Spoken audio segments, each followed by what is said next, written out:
Salut tout le monde, bonsoir, bonjour, ça dépend de lorsque vous regardez la vidéo.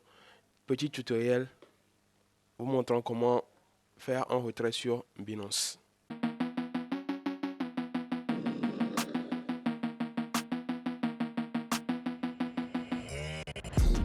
L'interface est comme ça. Maintenant, ce que nous allons choisir pour faire notre retrait, c'est d'aller dans la zone des portefeuilles. Vous allez cliquer sur votre profil, vous allez choisir portefeuille et vous allez entrer dans votre portefeuille Spot.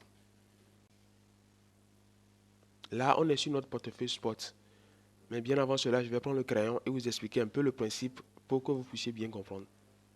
Alors me voilà sur un brouillon pour vous expliquer comment ça se passe. Sur Bitgate, le principe est clair. Vous avez plusieurs portefeuilles. Prenons chaque rang comme un portefeuille. C'est pas aussi bien dessiné que ça, mais j'ai juste pour vous expliquer. Alors dans tout ça, si nous, comme nous voulons parler seulement de retrait, il y a deux comptes très importants à utiliser. Le compte Spot, je mets S dedans. Bon, S est un peu bizarre, mais on s'en fout. Et le compte portefeuille. Si vous ne voyez pas ça, convertissez la langue de votre Binance en français et vous allez suivre encore plus clairement. Alors, à quoi sert le portefeuille Spot? Le portefeuille Spot sert à envoyer de l'argent à quelqu'un qui utilise par exemple Binance. Vous voulez, disons, à un utilisateur de Binance ou bien envoyer de la crypto-monnaie sur une autre plateforme. Par exemple sur Bitgate ou bien sur Bybit ou sur votre Trust Wallet. Ça, votre argent doit être dans le portefeuille Spot avant de pouvoir faire cette tâche-là. Maintenant, pour retirer par Mobile Money, votre argent doit quitter le portefeuille Spot et venir dans le portefeuille financement pour pouvoir le faire. Ici, c'est pas F de véhicule, c'est portefeuille financement. Ok, disons financement comme portefeuille financement. Je mets F à côté. Vous voyez, non. Maintenant, quand votre argent va quitter votre portefeuille Spot et va venir dans votre portefeuille financement, vous pouvez maintenant le retirer par Mobile Money en utilisant le P2P.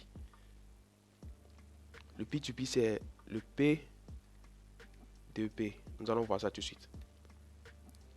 Donc, c'est ça le principal aussi, clair. La plupart du temps, votre argent est dans votre portefeuille Spot.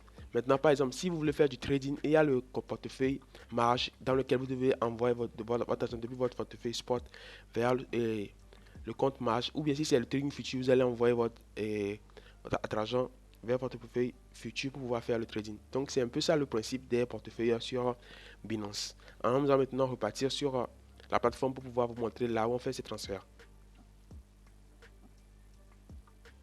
Alors, disons que prenons l'exemple que vous avez votre argent sur votre portefeuille Spot et que maintenant vous voulez envoyer ça sur votre portefeuille financement pour pouvoir retirer votre argent.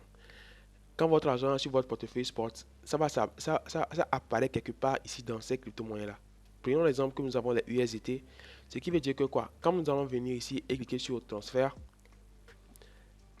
enrouler est écrit depuis de Fiat et Spot vers croisé. Mais comme nous voulons le retirer par Mobile Money, nous allons choisir financement, portefeuille financement. Ici, nous n'allons pas garder ça, mais nous allons choisir le USDT. Comme c'est le USDT, je vais prendre comme exemple.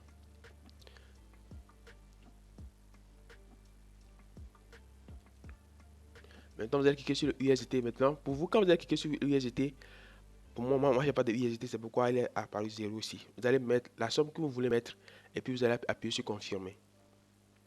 C'est sans frais. Maintenant, l'argent va quitter, comme j'ai dessiné de l'autre côté, l'argent va quitter votre portefeuille Spot et va venir dans votre portefeuille financement.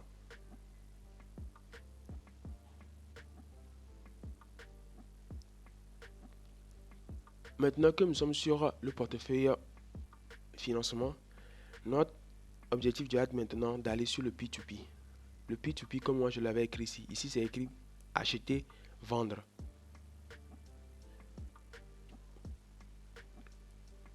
Maintenant, comme nous sommes sur la page de acheter et vendre, les points les plus importants à sélectionner, comme nous voulons retirer notre argent, nous n'allons plus rester en acheter, nous allons passer en vendre.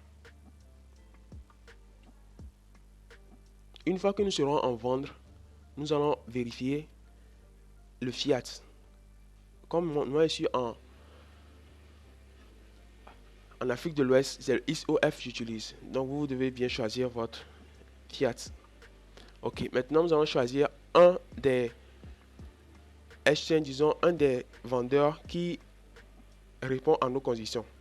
À nos conditions, disons le minimum d'achat jusqu'au maximum. Par exemple, lui, il achète de 5 000 à 300 à 3 millions, je crois. Et en fonction de cela, nous devons voir et par quel moyen il va nous envoyer l'argent. Ce sont les trois conditions là qui sont les plus importantes à vérifier. De combien est-ce que le minimum au maximum, est-ce que notre argent est compris entre cela? Est-ce que notre moyen de paiement, disons le moyen par lequel il va nous payer, est-ce que c'est ce moyen qu'il utilise? Alors, il faut tout cela. Après, il vous suffit seulement d'appuyer sur vendre. Nous allons choisir une personne et de l'autre côté, je vais encore vous parler de cela.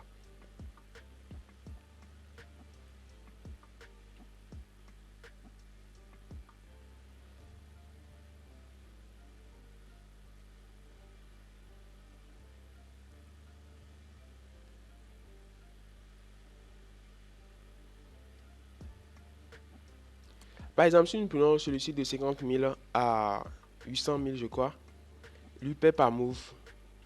Vous allez seulement appuyer sur vendre. Mais ne vous inquiétez pas, le minimum pour acheter sur la plateforme ici, il suffit seulement de chercher, c'est 3000. Disons 3000. Vous voyez, non? Maintenant, vous allez mettre votre montant ici. Une fois que vous avez mis votre montant ici, vous allez venir à cliquer sur vendre. Et une fois que vous allez cliquer sur vendre, il y a une page qui sera comme ça, mais ce serait un message que vous pouvez envoyer au vendeur, quoi.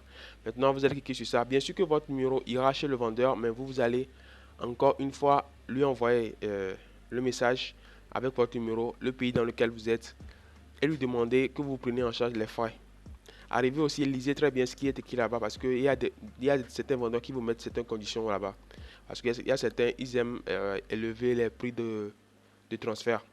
Vous voyez, non? Il faut être vigilant aussi sur ça. Donc, il y a une vidéo que j'avais déjà fait sur comment faire un dépôt. Dans cette vidéo, il y avait la partie là. Parce que ici, je n'ai pas d'argent disponible sur mon compte futur et financement pour pouvoir lancer un vendre, pour pouvoir vous montrer la partie là où il faut parler au vendeur. Donc, le plus important là-bas, tant que vous n'avez pas reçu l'argent, il y aura un bouton un bouton en jaune sur lequel il sera écrit et confirmer que vous avez reçu l'argent. Tant que l'argent n'est pas arrivé, ne cliquez jamais sur ce bouton-là. Dans l'autre vidéo, je l'avais déjà bien précisé là-bas. Donc, je tiens à vous dire merci.